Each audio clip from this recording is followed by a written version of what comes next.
So thank you very much for coming. I also want to mention Mr. James and put a lot of blame on him for this, because he was my politics tutor, along with Mr. Darthwaite and then Mr. Milliken and Mr. Lapsley, who you won't remember, will be before your time, or maybe some of you do remember.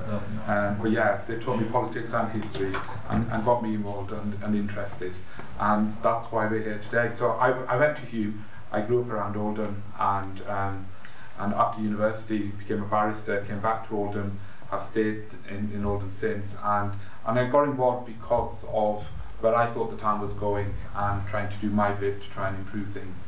And stood in the election in May. We came very close, not close enough, so you need to tell your parents to vote Conservative when you go back home. And yeah, we've got another chance with this by-election, and it's going to be really close.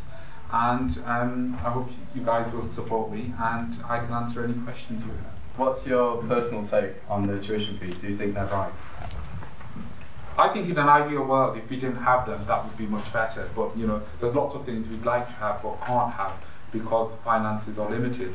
But you know, it's important to understand the context of tuition fees. Labour introduced them when times were good, and there's a lot of myths about fees. The general rule is they're allowed to go up to 6,000, and in exceptional circumstances 9,000 from the current 3,300, and they won't be upfront. But what's really important to remember is why they're going up, and that's for two reasons. First of all, the financial mess Labour left us in. It was absolutely clear before the election, the Brown Review was going through, that there was going to be an increase in fees, and both parties were committed to that.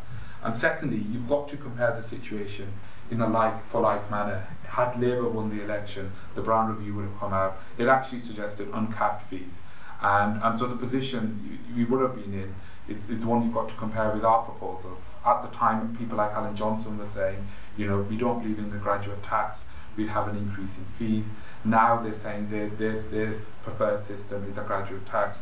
So I think you've got to compare the coalition's policy with a policy, not with a situation where you have no fees, but what would have been the likely policy under Labour. And on that basis, we've got a really fair package. You only start paying back after you've graduated, once you're earning more than 21,000, and in a fair way according to how much you're earning. And people from disadvantaged backgrounds won't be charged the same number of fees in any event. The reason I'm angry is why did we give 6 billion to 7 billion to Ireland when we've got educational problems here?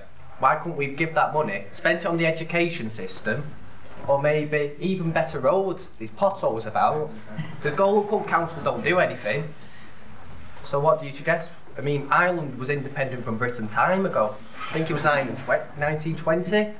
So why did we bail them out? If they want independence, just leave them to it. That money would have been better spent on the education system or health system.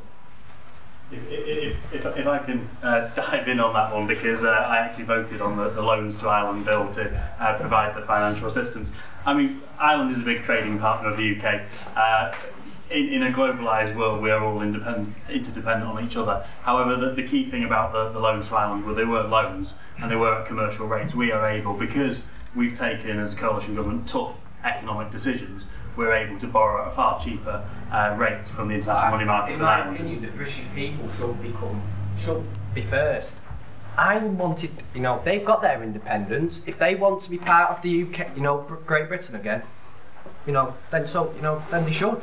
But if they want to be independent, they should help, sort out themselves, stand on their own 2 feet. But they couldn't, could they? Ireland going bust would affect us as well. So if we let Ireland go under, that would affect us and our economy and directly impact on British jobs and British exports. So we've got to keep that in mind. I mean, I understand why you had to, you know, raise the tuition fee. I mean, you know, all those protests, they were, you know, a bit embarrassing, weren't they? I mean, defacing Churchill's statue was a disgrace, and somebody, teenage girl was hanging off the British flag. I mean, that was a disgrace, but, you know, instead of that, I still think that the money would be better spent, would have been better, you know, putting in the education system rather than give it to Ireland.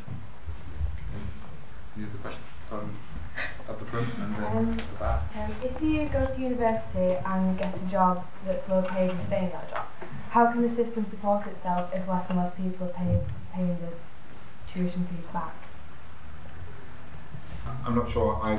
In a job where you earn under £21,000, Yeah. where you would never essentially pay back your university tuition If fees. more people go into that job, how can the system support itself? Because you won't be getting your money back, and therefore you're taxing people in higher paid jobs when they're already in a high tax band, and they're getting more taxes for their tuition fees. It doesn't seem fair.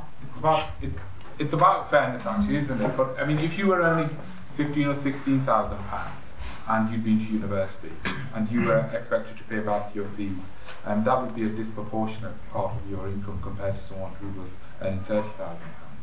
So the idea is the more you earn, the more you're expected to pay back. The key thing from the government proposal is no one actually paid back more under the fee structure that's been introduced than their education actually cost. So unlike with a graduate tax, where if you got a high paid job and you became a footballer or you became a nuclear scientist, you could suddenly be paying an obscene amount of money compared to actually what your education cost. Under the system that's been introduced, no one will actually pay more than the actual education cost. For those who never earn that, people who say go into a low-paid profession or perhaps go into the priesthood or go to work for a charity or an international organisation where they're not going to actually ever be earning over the 21,000, because of course the 21,000 are actually going to go up year on year in line with average earnings. For people like that, the system is always going to fund and support the low earners. The government, whenever you hear on the news that the government's, hiking tuition fees to slash university funding, actually there's still, billions of pounds going into university funding, and there still always will be. But I think a fees system where people who can afford to pay back into the system do pay back into the system, those who can't are still supported, is far better than a kind of open-ended graduate tax system that A, has no correlation on how much your personal education actually costs, but also, if you decided to emigrate to America or somewhere else, well, you can't tax people in other countries. That's against international law. And I genuinely have very fond memories of Oldham. We were asked about this with the BBC earlier, and as I said I owe a lot to Oldham, and not only what I'm doing now, but just as I am as a person. So thank you, and lovely meeting you all, and seeing some of the changes. I'm Nick James. I teach history and politics at Hulme. I'm also the Director of Studies. Okay, I believe you also used to teach Kashif when he was there.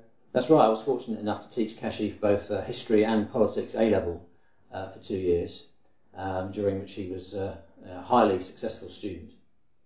Did you ever imagine he'd gone to be a politician at the end of it? It always seemed a possibility.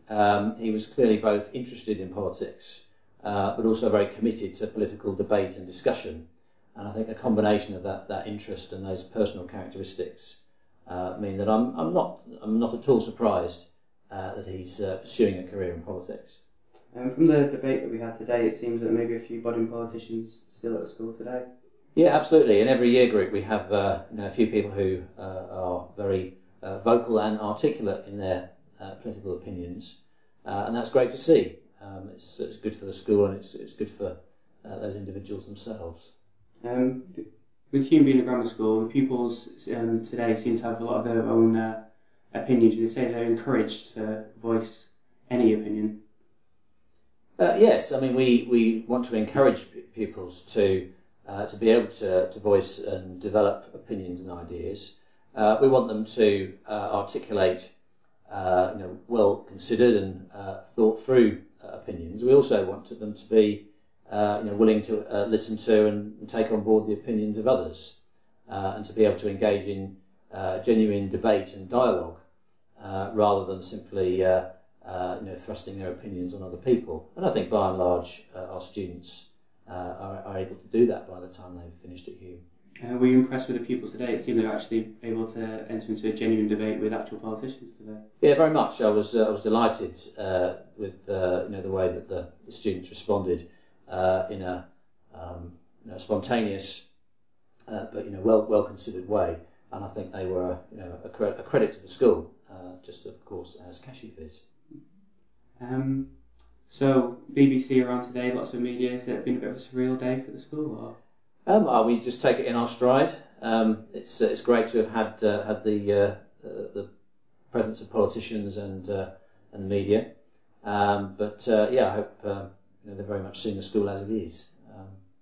Do you think this will do much for debate within classroom? Having politicians in, is it helpful for the pupils? I think it can only help. I think if we can connect our study of politics in the classroom with the real world by bringing in real politicians, particularly ones who've got a connection with the school, then that can only be a good thing. I think we're really fortunate to have this by-election here in Oldham East and Saddleworth for our pupils, because it's given them a taste of frontline politics.